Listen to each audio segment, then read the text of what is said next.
Oi, pessoal, tudo bem? Eu me chamo Júlia Amaro e eu tô aqui em mais um podcast muito especial no Voos e Versos, que é o podcast da Asas da Literatura. E hoje eu vou ter um bate-papo com uma convidada muito especial, que inclusive foi a ganhadora do nosso prêmio Asas de Ouro, na categoria Ficção. Então você já deve imaginar que ela é uma estrela, né? E ela tá tão linda quanto ela tava na noite que foi a premiação. Sara, se apresente, fale o seu nome, fale um pouquinho sobre você.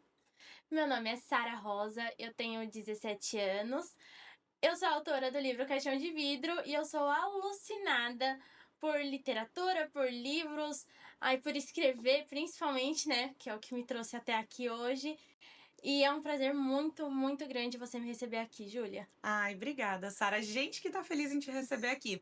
Inclusive, gente, aproveitando que ela já apresentou o livro dela, olhem essa capa aqui. O livro tá lindo, né, Sara? Muito Ele chama bonito. muita atenção. Inclusive, a gente foi com ele para algumas bienais e uma das primeiras coisas que as pessoas, quando chegam no nosso stand, olham é a capa desse livro, né? Ele chama muita atenção. Então, eu tô curiosa pra gente conversar, porque como vocês devem ter percebido pelo que a Sara falou, ela era uma autora mirim, né? Sim. Uma autora de 17 anos e já ganhando uma premiação tão importante como essa. Sara, antes de a gente começar a debater aqui, conversar sobre o livro, fala como é que foi pra você a noite do Asas de Ouro, como é que você se sentiu, como é que foi tudo. Olha, o Asas de Ouro, eu acho que quando eu recebi o e-mail já foi uma emoção muito grande. Eu não sabia explicar o que eu sentia. O coração Sim. pulou, uma animação gigantesca.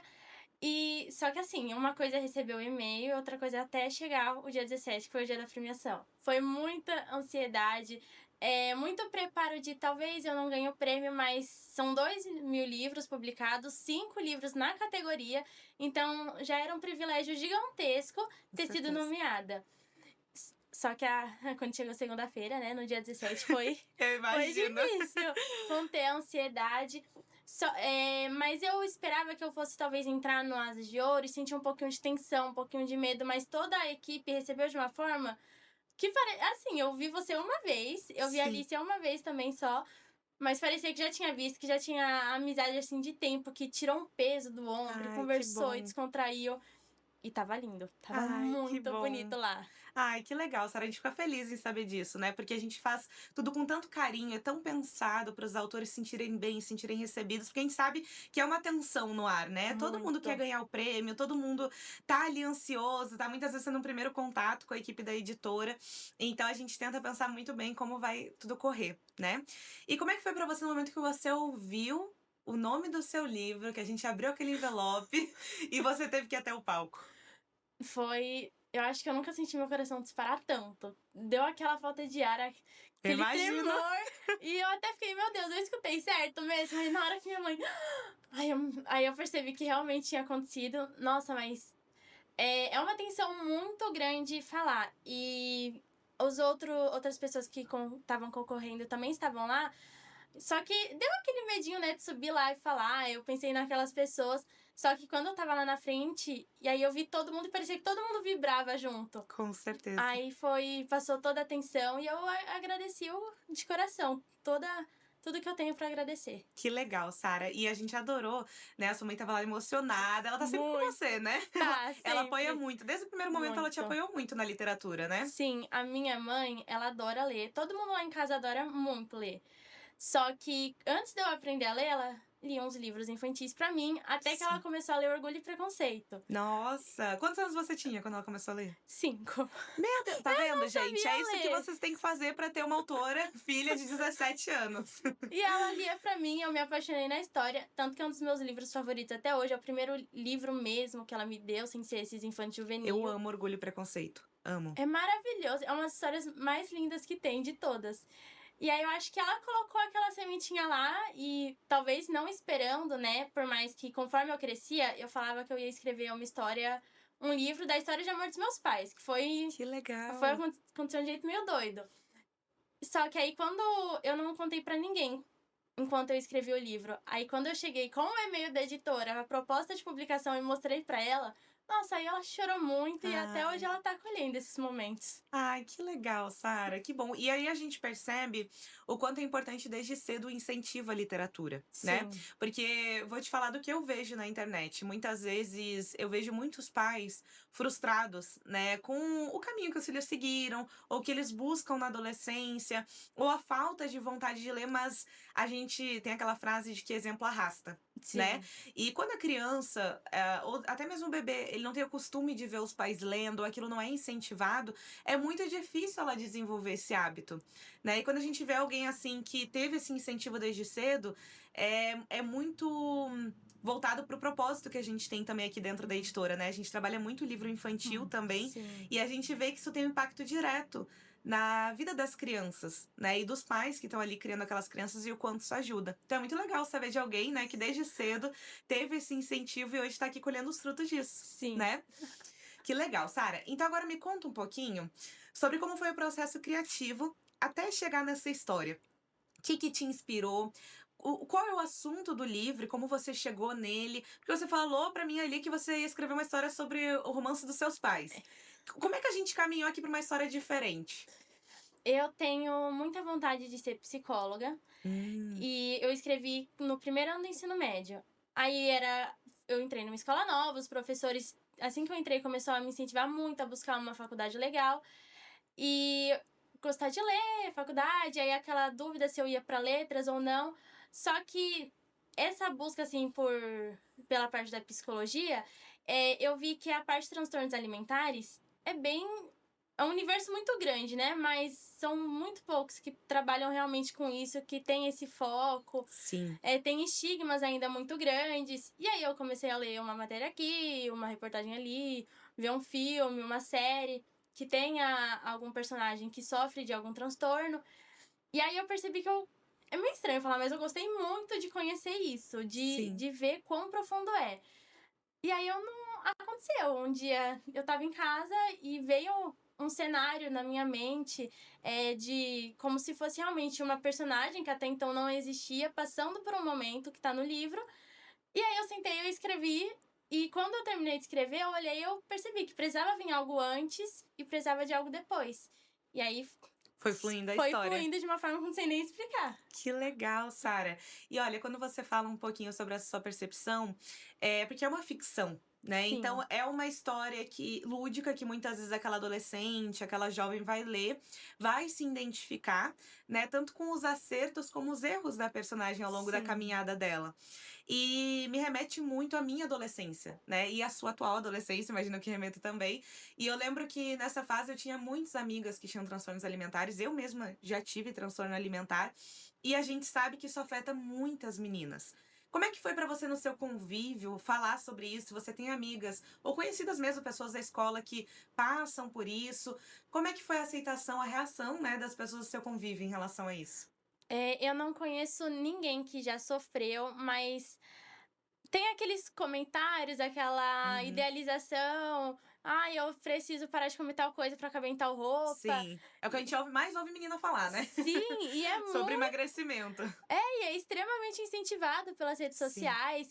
Uma das coisas que mais me chocou, que foi depois de escrever o livro, uma trend no TikTok que apareceu, e aí era sobre uma dieta muito louca e exercícios absurdos, assim, tipo, fácil, Nossa, você vai perder X quilos em meu tantos dias. Deus. E era um negócio, é uma escola pequena que eu estudo e também pessoas de fora que eu conheço. E era um negócio que pra onde eu ia, gente da minha idade conhecia, né? Aí, só que eu tava com a sementinha do livro bem guardada, né? Uhum. Pensando no que poderia vir a ser. Aí, quando eu publiquei, aí foi todo esse. Mas você conhece alguém? Nossa, mas eu fazia isso daqui? Eu não sabia que isso daqui era tão prejudicial assim. Sim. Mas eu fico muito contente de não conhecer de fato alguém que tenha sofrido com isso. Mas perceber como coisas que são normalizadas, comentários esquisitos, são levados numa boa quando deveriam ser, nossa, extintos, né? Exatamente. E a gente vê que muitas pessoas passam por transtornos alimentares em silêncio, né? Às Sim. vezes a gente só percebe quando chega numa fase, assim, extrema, né? Ou quando, no caso da anorexia ou da bulimia, aquela pessoa ela perdeu muito peso, né? Ou também no caso da compulsão alimentar, que afeta muitas pessoas, né? Que às vezes nem dá pra ver fisicamente mudanças drásticas, porque na compulsão alimentar a pessoa, às vezes ela emagrece, engorda o Guarda, tempo todo, né? Então fica essa coisa que é muito silenciada pela sociedade, né? Que é um reflexo dessa normalização que você disse. De normalizarem dietas absurdas, normalizarem certos comentários que não deveriam ser comuns, né? E o quanto que você acha que a rede social tem afetado a nossa geração em relação a isso, né? Tanto os adolescentes como os jovens de hoje. Muito, muito mesmo. Tanto que eu tô fazendo meu TCC da escola sobre isso, É? porque é um assunto que eu gosto. Mas eu acho que não, apesar de às vezes ser um negócio muito direto, de sugerir dietas e exercícios e olhar e falar, nossa, o corpo de tal atriz, tal influencer é o ideal, também tem uma coisa muito por trás dos panos, de tipo, se você for uma pessoa que tá tentando crescer nas mídias e você não tiver o corpo ou a Uhum. aparência que eles esperam, você não vai ir tão bem quanto Alguém os, que os tem. padrões que Uhum. eles imporam. Impõe. Nossa, Isso meu mesmo. Deus! Que eles impõem. Então, eu acho que afeta diretamente e também tem a questão de esses conteúdos, assim, mais velados ou que tinha aquelas hashtags no antigo Twitter sobre, eu acho que era borboletana e mais uma que era a Hum. comunidade de transtornos alimentares. Nossa, essa eu não E conheço. Meu então, Deus. nossa, eu pesquisei, era um negócio lá de 2010, eu tinha 3 anos na Sim. época, então eu Meu não Deus. conheci nessa época. Mas, fazia, assim, uma postagem um pouquinho duvidosa, e aí colocava a hashtag, e aí as pessoas da comunidade começavam a fazer grupos, isso, aquilo. Então, o que é exposto, assim, diretamente, dá pra ser evitado, mas tem essas partes mais veladas, que eles disfarçam pra... Seja as pessoas que sofrem pra não passar por esse julgamento, não serem impedidas, ou seja as pessoas que faz porque, enfim, porque acha legal, né? Sim, E aí, não tem muito bem como impedir nesse contexto, como conhecer todas as táticas da é verdade, internet. Vi. Falando nesse tópico de redes sociais, né, a gente percebe, por exemplo, eu e você, na nossa adolescência, né, eu desde os 13, 14 anos que eu comecei a entrar ali na adolescência, já existiam as redes sociais, né, imagino pra você é a mesma Ah, coisa, sim. né, então a gente não conhece um mundo onde a gente não viveu com essa comparação, né, isso influenciou muito na nossa adolescência. E quando eu converso, assim, com pessoas mais velhas, e já havia essa comparação na adolescência delas, mas era muito diferente, era muito mais sutil, né? Existiam ali as revistas, as comparações em relação às colegas, mas não esse tanto de informação e comparação que a gente tem hoje, né? É muito absurdo o número de comparações que a gente tem. Eu mesmo percebendo, entrando até na questão estética, às vezes eu vejo algumas notícias de influenciadoras, às vezes de 16, 17 anos que fez Sim! colocou silicone ou fez lipo, e eu fico muito abismada, né, o quanto essa questão estética, e principalmente das redes sociais, tem afetado os adolescentes, né. Não sei se no seu dia a dia você percebe falas em relação a isso e a essas comparações? Eu acho que o que eu percebo que eu acho mais assustador é, por exemplo, essas influencers. Eu não tenho o hábito de seguir Eu influencer também não. de Uhum. nenhuma idade, eu não tenho nem muita paciência pro Sim. conteúdo. Mas essas que vão lá e muito precocemente fazem algum procedimento estético, é porque eu acho que uma coisa, uma menina ser vaidosa, né? Sim, Fazer a sobrancelha, mas entrar realmente nesse mundo de procedimentos, é, o que eu acho assustador é porque não faz isso sem, tipo, porque quer. Tem a permissão dos pais. exatamente. Como que eles olham assim e falam, ai, a minha filha, ela quer fazer uma rinoplastia, quer colocar silicone com 16 anos de idade e tá tudo bem, é super normal. Não, não é. Nossa, eu acho muito assustador e a forma que isso é normalizado, então, é pior ainda. É muito assustador. Gente, tá com a Sara, que tem entre 17 a 70 anos. Tô brincando. Você é muito sábia pra sua idade, viu? Porque é um pensamento que eu também, na sua idade, compartilhava muito desse pensamento, mas a gente vê que falta muito essa consciência, né, dos adolescentes e também dos pais que permitem essas coisas, né. Hum. Mas agora que a gente já andou um pouquinho sobre o quanto as redes sociais, né, o mundo hoje influencia dentro desse tópico do livro, me fala um pouquinho sobre a narrativa da história, né, porque a gente já falou sobre como você criou essa história, mas eu quero saber na prática como é que você desenvolve esse assunto na vida da personagem. Tá. O livro ele retrata da Mariane, né, que é a nossa protagonista, e sofre principalmente com anorexia. Ela tem Uhum. alguns episódios de bulimia, quando ela realmente sente que ela não está conseguindo cumprir o propósito de emagrecimento dela. E aí é quando ela recorre a essas práticas. Mas, nossa, eu acho que para mim é muito complicado falar, porque eu tenho muito medo de tocar em algum assunto que seja um pouquinho mais delicado ou pecar de Sim. alguma forma. Mas eu acho que na narrativa eu tentei trazer a forma mais crua disso, e também a como não afeta só o corpo dela, a mente dela, mas como todas as relações sociais, porque ao longo do livro ela perde as amizades que ela tem, ela se afasta do primo dela, que é o melhor amigo dela, ela perde ele, acreditando que talvez seja melhor seguir, esse emagrecimento compulsivo do que manter uma relação saudável com a sua família. Viajei, me perdi um Não, tá pouquinho. ótimo. E me conta uma coisa, ela vai perdendo essas amizades familiares porque são pessoas que vão tentando ajudar ela e ela não aceita? Como é que é isso? Não, é porque ela sofre com isso e a única pessoa que ela admite quase que abertamente é a amiga dela, que sofre de bulimia, tem episódios bem complicados. Só que as duas entram num consenso que talvez seja melhor fazer isso por baixo dos panos, porque dessa forma ninguém vai Hum, conseguir impedir elas. então elas se afastam. Então elas vão se afastando de um por um, que é no momento que o primo percebe, tipo, não, está acontecendo, e aí ele vê ela tendo um dos episódios de bulimia. E aí ele fala: "Não, a gente vai atrás de ajuda e a gente vai você vai conseguir superar isso, mas a gente precisa falar com os meus pais, porque eu não posso te levar no médico". E Sim, aí é quando ela fala: "Não, eu prefiro ficar sem você do que admitir entendi. abertamente o que tem acontecido e procurar alguma forma de ajuda". Nossa, então é bem forte, porque assim, a gente vê que deve muitas vezes conectar com a história de muitas pessoas que passam por isso, né? Porque é difícil pedir ajuda. Uma Sim. coisa é você ir ao médico ou procurar ajuda quando você tá passando por uma situação que, por exemplo, um câncer, ou alguma situação que é mais válida socialmente, digamos assim, né? Exatamente isso. Agora, quando a gente fala de bulimia, anorexia, compulsão alimentar, a pessoa causou isso nela mesma? Por que ela precisa de ajuda? Ela não consegue se resolver? Né, então há esse preconceito, acho que foi isso que você tentou trazer no Foi livro. exatamente isso. É, porque quando a gente tá com uma doença que a pessoa não envolve o psicológico, é muito mais validado na sociedade, né? "Ah, tudo bem, que pena, vamos te ajudar". Mas agora, quando é uma coisa que veio da pessoa, isso é muito julgado.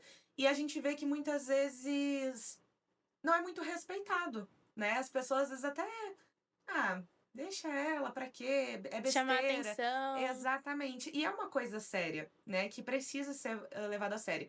Então me conta, como é que na história da personagem, as meninas e mulheres que lerem esse livro podem se identificar ou até mesmo tirar forças? Eu conforme eu escrevia, eu queria trazer, na verdade, a forma que quão sério é e quão profundo é. Então, o meu final, assim, inicial que eu queria trazer pro livro era ela morrer disso. Porque Sim. ela não. As pessoas. Uma pessoa em toda a trama, de tantos personagens que tem, só um percebe. E ela não quer abrir mão disso que ela tem feito, e ela tem muito medo, acha que as pessoas não vão aceitar ela nem admitindo, e nem da forma que ela realmente é. Então eu queria trazer de uma forma muito crua o que poderia acontecer quando Uhum. toma, situações extremas, né, pontos extremos.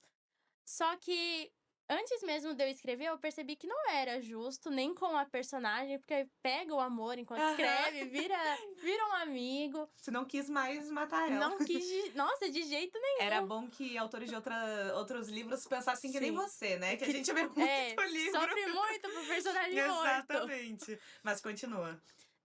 Quando aí eu percebi que não era o final que ela merecia, não depois de tudo que aconteceu ao longo do livro. E aí eu trouxe um arco de redenção pra ela, por Que assim legal. dizer, que é o momento que ela tem o estopim, que ela chega a morrer quase por conta do corpo dela, que foi se deteriorando. E aí, quando ela vai realmente parar no hospital, ela ainda não quer ajuda, mas chegou num ponto que ela tá tão fraca que ela começa a alucinar. E é numa dessas que ela percebe que não, que ela cansou de viver dessa forma e que talvez exista sim uma outra saída. E aí, eu acho que foi esse que é só, infelizmente, é só o último capítulo, esse Aham. grande arco de redenção. Mas esse começo de um final feliz, talvez, eu achei muito válido, porque como que eu poderia escrever algo e acreditar, ter esperanças que pessoas que passam por isso leiam, se identificam e eu vou lá e mato o personagem? Sim. Não seria justo nem, principalmente com os leitores, né? Uhum. Pelo amor de Deus. E aí, foi quando eu quis trazer esse arco pra mostrar que existe sim uma saída, não existe processo fácil. Sim.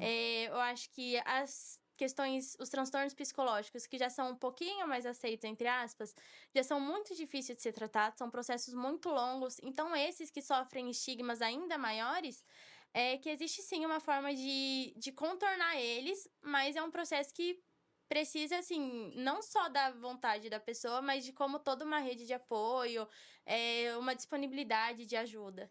Com certeza, Sara. Nossa, e adorei a forma como você trouxe isso no livro, porque a arte, muitas vezes, ela não tem um final feliz, né? Como você mesmo disse, deve ter sido o que você pensou quando inicialmente você, no final, escolheu que a personagem não ia viver, né?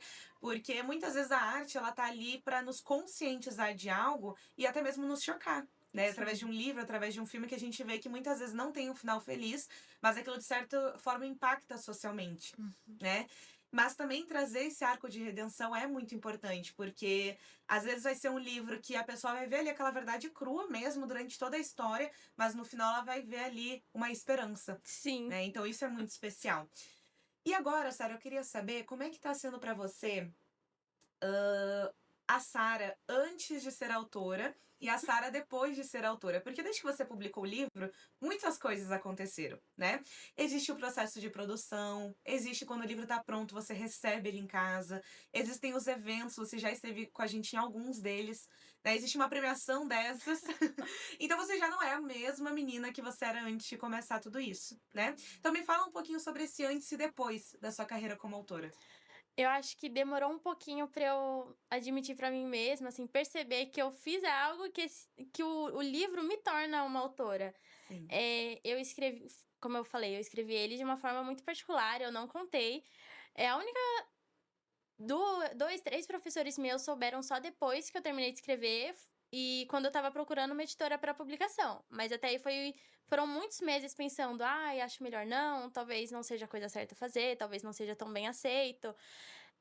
Só que eu acho que o momento pra mim que foi quando eu realmente, nossa, eu percebi, eu virei autora, foi só na Bienal desse ano. Demorou Nossa! muito, foi, nossa, Na Bienal do Rio. sim. Teve de setembro de 2024 que eu publiquei, até a Bienal em junho.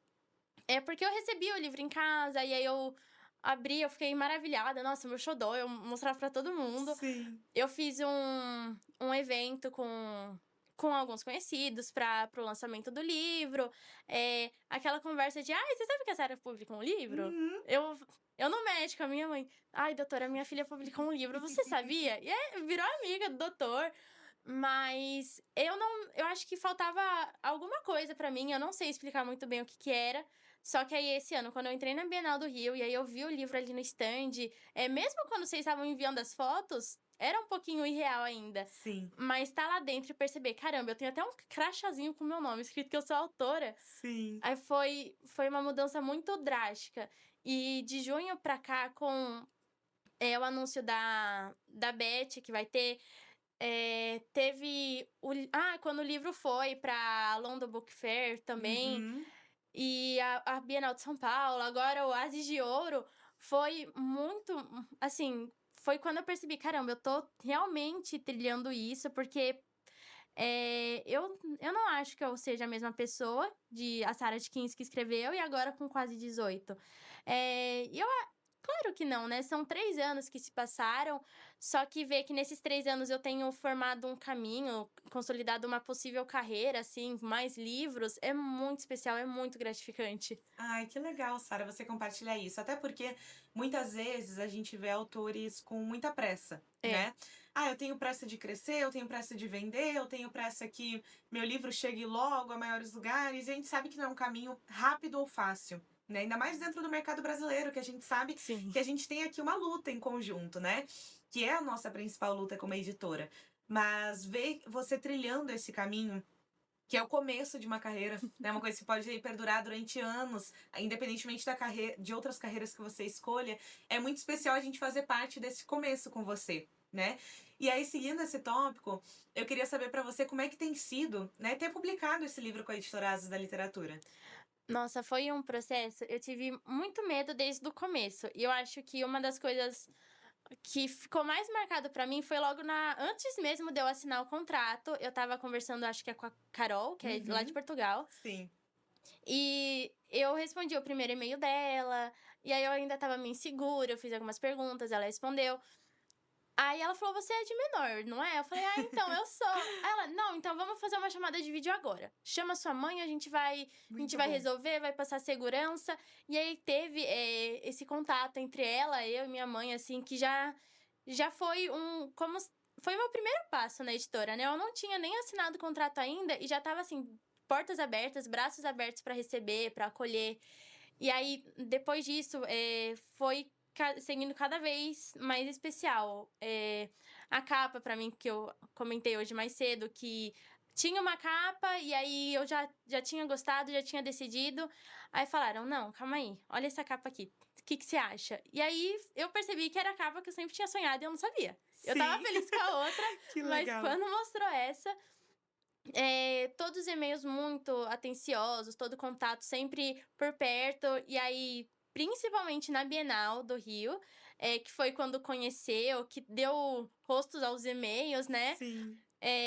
Foi muito acolhedor, só que acho que para mim o momento que mais que fez agora a minha nova visão da Asis foi realmente na premiação, de entrar lá e não ser pessoas competindo, ai, vai ter um vencedor e vai ter um perdedor. Tava toda a equipe vibrando, trazendo pra perto, abraçando, tirando foto, tiraram um monte de foto minha pra eu um monte, se ofereceram. E antes, durante a premiação, enquanto anunciava, deixando claro que, que era uma homenagem a todos que participaram, que foram escolhidos, que batalharam, não só quem tinha o nome no envelope. Ai, que legal, Sara. Então, assim, pra gente ouvir esse relato seu é muito especial, né? Porque, como você mesmo disse, o detalhe da capa, né? Que foi uma atenção ali da produção de, pô, finalizaram ali uma capa, mas isso aqui dá pra melhorar, né? Dá pra ser algo Sim. diferente, que se comunique mais com a história do livro. E ter mudado ela é realmente um cuidado em conjunto, em equipe, né? Porque a gente, com o autor, tem que estar em sintonia justamente para que aquele projeto fique maravilhoso. E é o nosso principal objetivo. Então a gente fica feliz que a gente alcançou esse objetivo com você, né? E, Sara, pra gente ir finalizando, fala aqui algumas palavras finais que você gostaria de compartilhar com o pessoal que tá assistindo e com seus amigos, familiares que estão vibrando com você desde que você chegou Sim. aqui em Floripa. Eu sou muito grata. Eu gostaria muito de agradecer a todas as pessoas que têm feito parte dessa trajetória, seja lá no começo, quando eu enviei o manuscrito pela primeira vez para os meus professores, que incentivaram a busca por editoras, por publicação, mas assim, a todos esses que têm acompanhado de perto, vibrando nos momentos especiais e quando a quantidade de mensagem que eu recebia antes da premiação de: "Não, se você não ganhar, tá tudo bem, você é a nossa vencedora e já deu tudo certo, é muito especial você tá aí", e eles pipocando meu celular de mensagem também agora que eu falei que eu ia vir pro Ai, que pro legal! podcast. Então eu sou muito, muitíssimo grata a todos que têm feito parte desse caminho, meus professores, meus amigos, minha família. E, ai, eu vou ter que fazer isso, porque eu não ia fazer, mas tem uma certa menininha, minha prima Elizabeth, que desde ontem que eu liguei e eu mostrei o troféu, ela gritou, fez festa Ai. em casa e eu amo ela com todo o meu coração. Então, muito obrigada, Beth. Ai, que amor. Ela vai ficar feliz em Ela ver isso. vai muito. Ai, que bom, Sara. Eu amei conversar mais com você. Eu já me sinto íntima, né? Eu falei pro pessoal da equipe. A Sara é uma das autoras que eu tô mais ansiosa pra ver, porque a gente se conheceu na Bienal do Rio. Eu já te conheci, então foi mútuo, né? Essa vontade Foi. de se ver novamente. Porque a gente começa a se apegar aos autores, né? Começa a criar um contato mais próximo. E eu fiquei muito feliz que você foi a ganhadora, porque eu não sabia. Né? A gente tava apresentando, o pessoal acha que a gente sabe, mas a gente não sabe. Era surpresa A gente também. descobriu na hora. Então, eu fiquei muito feliz quando descobri que você ganhou. Você merece, né? E tô muito feliz de te ter aqui. Obrigada por ter vindo ter esse momento Eu com a que gente. agradeço. Tá bom, amore? Obrigada a todos que estão aqui acompanhando. E fiquem ligados que a gente vai publicando aqui ainda mais podcasts para você conhecerem mais os nossos autores. Tchau, tchau!